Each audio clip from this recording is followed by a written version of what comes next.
6D diesels. So on today's top quality Sunday based, well, it'll be Sunday when you see it, it isn't Sunday today. Well, at the start video, decided to go local.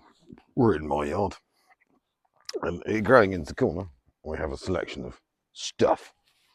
So this is a Mercedes w124 250 TDT, technically. So TD on the Mercedes doesn't necessarily mean it's turbocharged. So TT is a state. So this is a 250 TD turbo. Get that out. Italian car originally, Bulgarian registered now, I think. And I'll give you a quick tour around it. Right, so here it goes. So yeah, 1990, I think that's 1990? Yeah, no, 1991, because it's a facelift on the first of them, because it's got some plastic cappings down the side.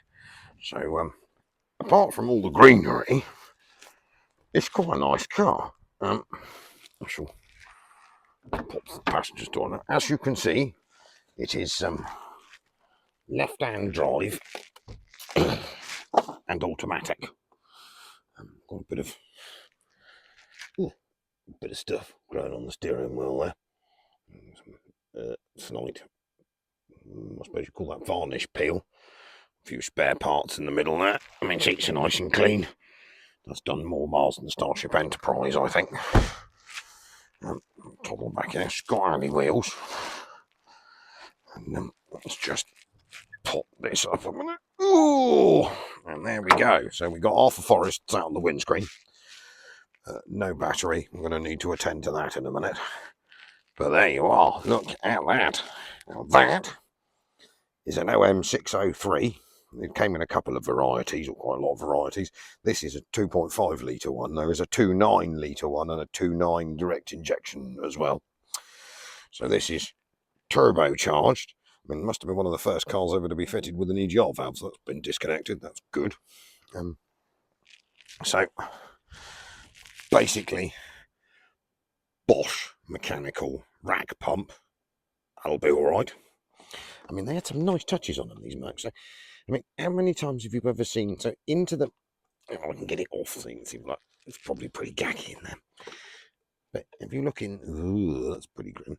If you look in there, you'll see that there's an actual twirly heating element ran off the car's cooling system. Keep your water bottle from freezing up. Hydroelastic rear suspension with the spheres that normally plays up. I think one of the first real main production cars, Mercedes-wise. ABS. Power steering. It's even got air conditioning.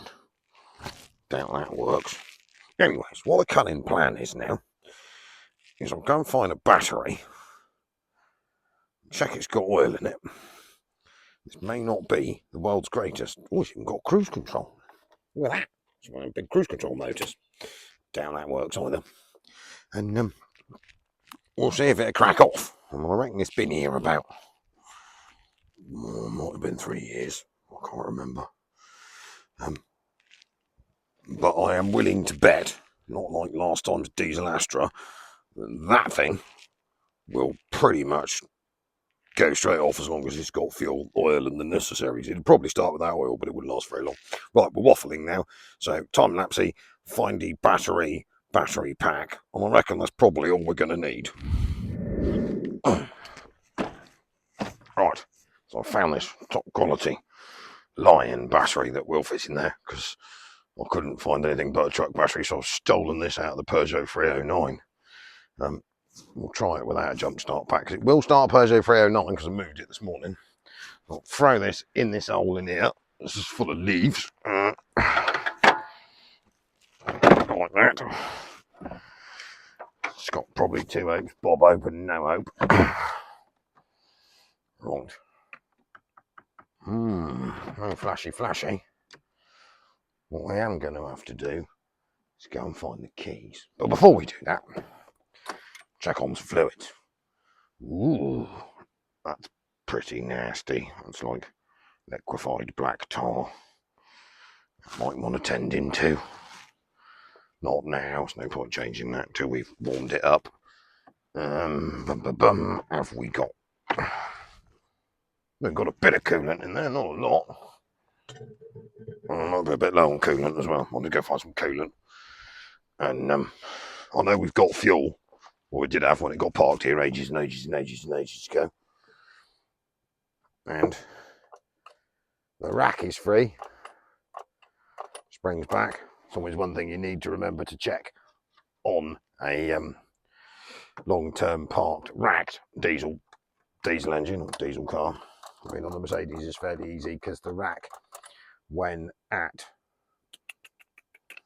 rest, is on full fueling. So if it jams on full fueling, start it up, goes batshit, and you'll struggle like hell to turn it off. Mercedes, I'll bring you in here and show you in a minute, have this handy little stop device on the side of the fuel pump, which obviously pulls the rack to point of stop.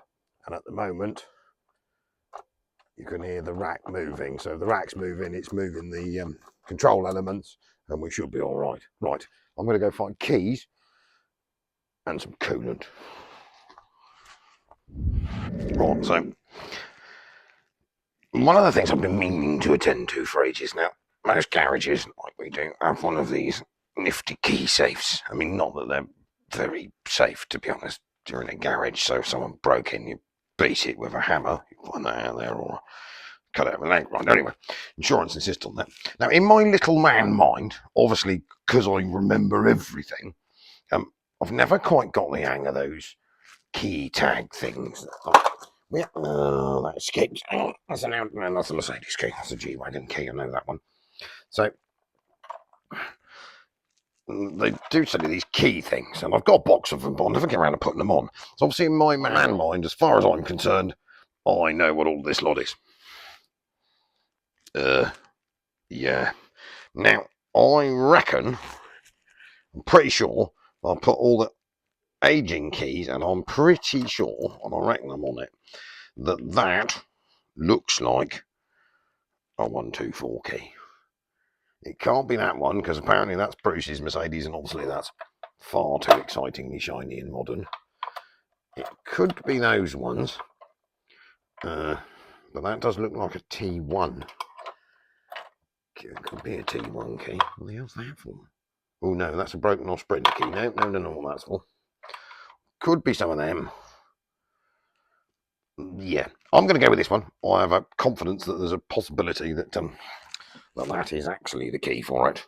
We'll just close that up and remember that my brain isn't quite as good as it used to be, and at some point get round to putting tags on everything. Right, back to the car.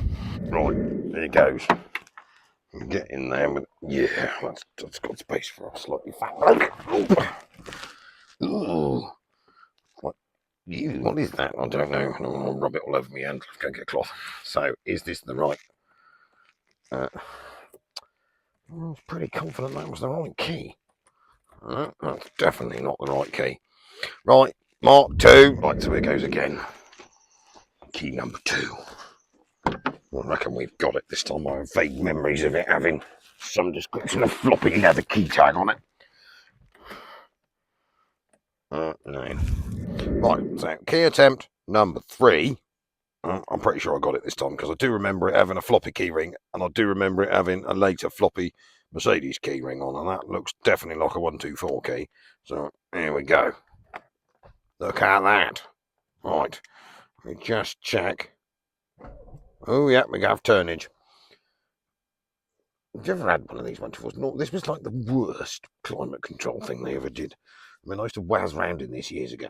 It's completely uncontrollable, does exactly what it fancies. Doesn't ever do what you want it to do when you want it to do it. I'll turn it off. But it does seem to function. So I'm assuming, yeah, gear release works. And what we're going to do now is we're going to go and put you guys out there, and then we'll see. That battery doesn't sound the healthiest. Whether there's enough in it to crank this thing and start it. Right, there it goes. So, twirly pigtail light. Yeah, that battery's not much good. Let me go and get a battery pack. Right. battery packs. It does make you wonder what we used to do before booster packs. Well, I can't really remember. So we just used to have jump leads and drag batteries around on wheelie trolleys. Right, now hopefully, yep, this might go.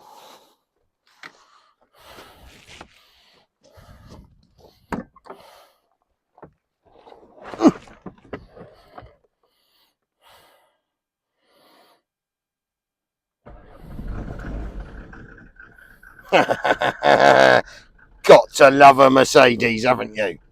Oil pressure's up. I haven't got very much fuel in it. I've got a bit of an exhaust blow.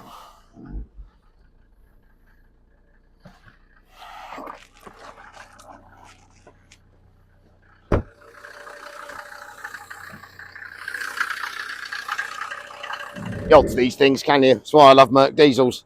So I don't think that even did a revolution, did it? Anyway, sat here ticking over. What I will do now, because it's in a horrible state, and we shouldn't let it get like this. You need to learn to sell things. So I'm going to get this out now, drive around the other side of the yard, get a bit of a steam off, take some photographs of it, and then I think we really ought to advertise it on eBay and admit defeat. Stop hoarding things.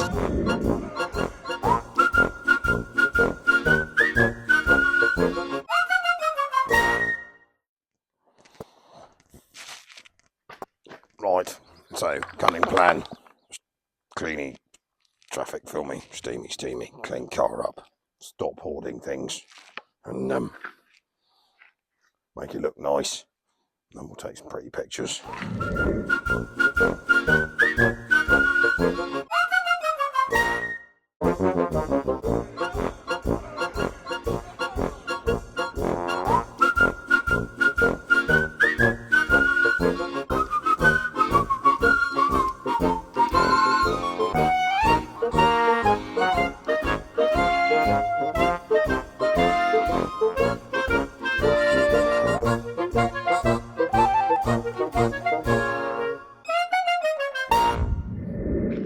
Doesn't that look 100% better? Yes, it needs a proper valet and a wash and a bit of a sort out, and I'm going to do it this week. I'm going to swap these winter tyres out. I'm going to service the old goat. All the bits are here. Clean the interior up, buy it a new, put a decent battery or a new battery on it, and admit that I'm never going to get to it. There are 5 of these here. But these are really good cars. This is the last good, in my opinion, Mercedes built. Go to sub-Saharan Africa, taxis. Anywhere in Africa, taxis. They are absolutely indestructible. They are built like a brick privy. The mechanicals are really simple.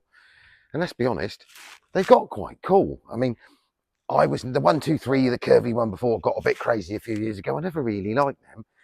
I grew up with these. My parents won't drive anything else. We got my dad a newer Merc about 5 years ago. He hated it, so he had to sell it and go and buy him a petrol 124. He's got a it's a E220, the very last of them with the inset grille. I mean, look at it. You get a big chrome grille, big aiming device on the front. Unbelievably, these cars are one of the best aerodynamically designed vehicles ever. You wouldn't believe it. It looks like a house brick. But wind tunnel wise, they're really good. There's a really interesting video on here on YouTube.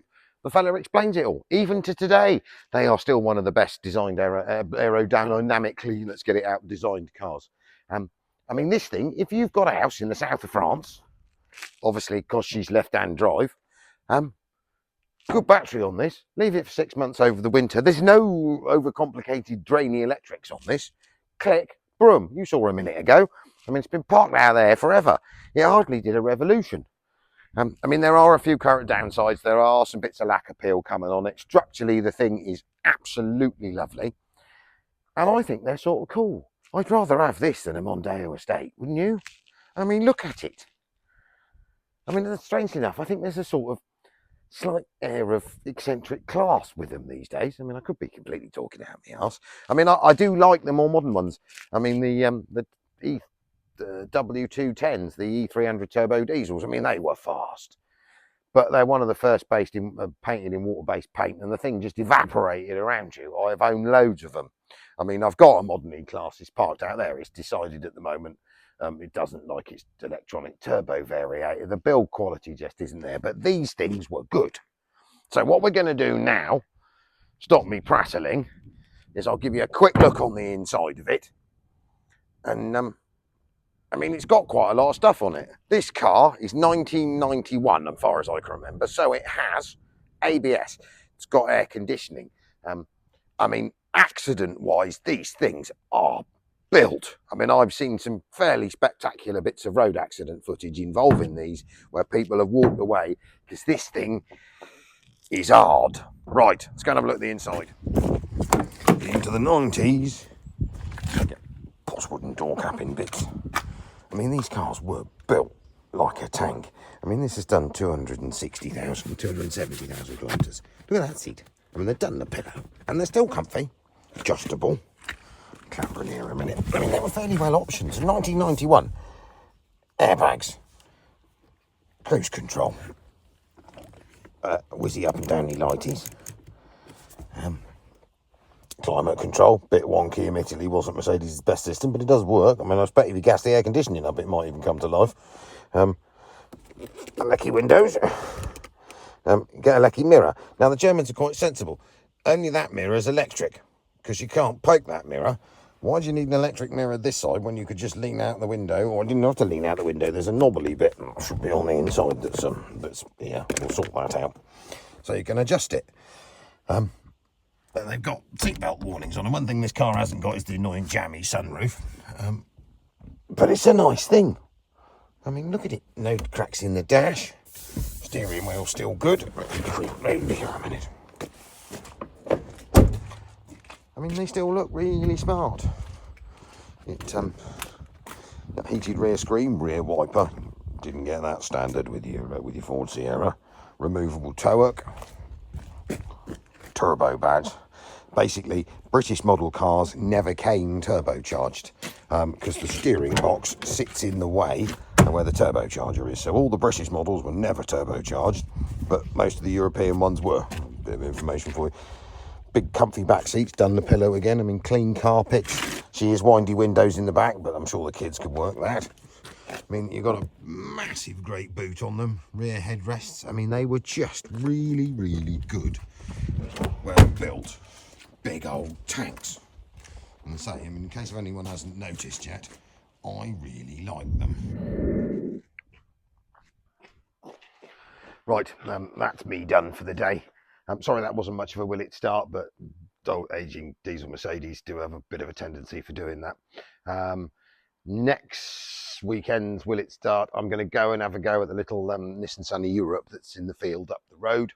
And we'll see if we can get that kicked off and moved. I have started doing like a Wednesday fix it one because we do a lot of fixing. So last week, if you haven't seen it, was our little project Peugeot 309. So we started that, and there's loads of other stuff. And when we've done loads of Sprinter things, there is dear old Geronimo, the Volkswagen Beetle in the back there. That's got to be started properly, dismantled fairly soon. So that's coming. I hope you're enjoying it.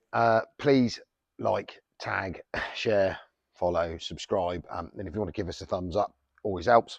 And thank you very much, Al 6D Diesels.